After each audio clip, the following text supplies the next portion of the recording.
કોઈની અંતિમ યાત્રામાં જાઓ તો એવું ના વિચારતા કે તમે તેને તેની મંઝિલ સુધી લઈ જાઓ છો, પણ એવું સમજજો કે અસ્થિ પર સૂતેલી વ્યક્તિ તમને તમારી મંઝિલ બતાવવા લઈ જઈ રહી છે. દેશમાં રાજા, સમાજમાં ગુરુ, પરિવારમાં પિતા અને ઘરમાં સ્ત્રી આ ક્યારેય સાધારણ નથી હોતા, કેમ કે નિર્માણ અને પ્રલય એના જ હાથમાં હોય છે. લોખંડને કોઈ નષ્ટ ન કરી શકે, ફક્ત તેનો કાટ જ તેને નષ્ટ કરે છે.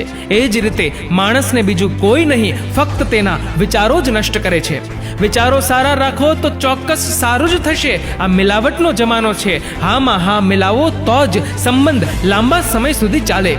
મને કંઈ જ ફરક નથી પડતો કે બીજા મારા વિશે શું વિચારે છે. હું પોતાના માટે જીવું છું, દુનિયા માટે નહીં. કોઈ કહે છે કે દુનિયા પ્રેમથી ચાલે છે, કોઈ કહે છે દુનિયા દોસ્તીથી ચાલે છે, પણ જ્યારે અનુભવ થાય ત્યારે જ ખબર પડે કે દુનિયા તો મતલબથી જ ચાલે છે. ઝાડ નીચે રાખેલી ભગવાનની ખંડિત મૂર્તિ જોઈને સમજાઈ ગયું કે પરિસ્થિતિ ગમે તે હોય પણ પોતાની જાતને ક્યારેય તૂટવા ન દેતા. નહીતર આ દુનિયા જ્યારે તૂટવાથી ભગવાનને ઘરમાંથી કાઢી શકે છે તો પછી આપણી તો ઓકાત જ શું છે. સ્ત્રી એટલે જે તમને તમારી કરતાં પણ વધારે સમજે, છતાં પણ તું મને સમજતી નથી અને તું મને ક્યારેય સમજી નહીં શકે, આવા વાક્યો રોજ હસતા મોઢે સાંભળી લે છે. પોતાના સપના પૂરા કરવા માટે દોડવા માંડો, નહીતર લોકો પોતાના સપના પૂરા કરવા તમને ભાડે રાખી લેશે. જ્યારે ખરાબ સમય આવે છે ત્યારે બુદ્ધિ પણ બહેર મારી જાય છે. માણસ ઈચ્છે તો પણ યોગ્ય નિર્ણય લઈ શકતો નથી. એટલા માટે જ કહેવાય છે કે માણસ ખરાબ નથી હોતો, તેનો સમય ખરાબ હોય છે. જે પગાર આપે છે એને 4 કલાક વધુ આપો છો, તો જે જન્મ આપે છે એને 4 મિનિટ તો આપો. અમુક માણસોના શરીરમાં દિલની જગ્યાએ કેલ્ક્યુલેટર હોય છે.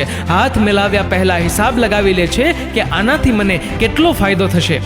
મદદ એક એવી ઘટના છે, કરો તો લોકો ભૂલી જાય છે, ના કરો તો લોકો યાદ રાખે છે. કોઈની આંખમાંથી ટપકતા દુઃખના આંસુને હરખના આંસુમાં ફેરવી શકો તો સમજવું કે આ ધરતી પર આપણો ધક્કો વસૂલ.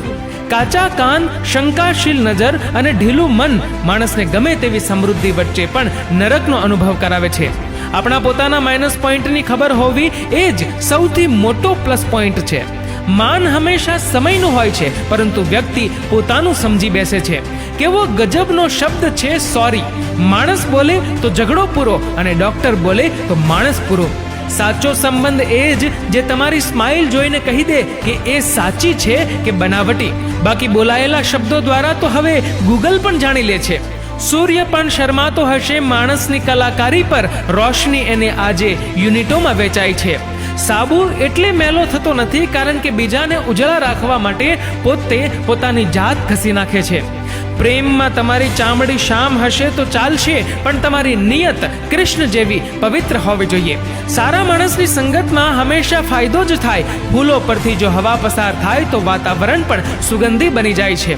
ગંદકી તો અમીરોએ ફેલાવી છે, ગરીબ તો ખાલી જબલા પણ લઈ લે છે. માણસનો જ વાંક શું કાઢો છો? થોડા પૈસા વધે તો પાકીટ પણ ફૂલી જાય છે. મિત્રો, આ વિડીયો વિશે તમારું શું કહેવું છે નીચે કમેન્ટ કરીને જરૂરથી જણાવજો. અને મિત્રો, વિડીયો ગમ્યો હોય તો વિડીયોને લાઈક કરજો અને શેર કરજો વધુમાં વધુ લોકો સાથે. અને આવા જ બીજા પ્રેરણાદાયી વિડીયોઝ જોવા માટે સબસ્ક્રાઇબ કરો અમારી યુટ્યુબ ચેનલને અને ફેસબુક પર ફોલો કરો અમારા પેજને. ધન્યવાદ.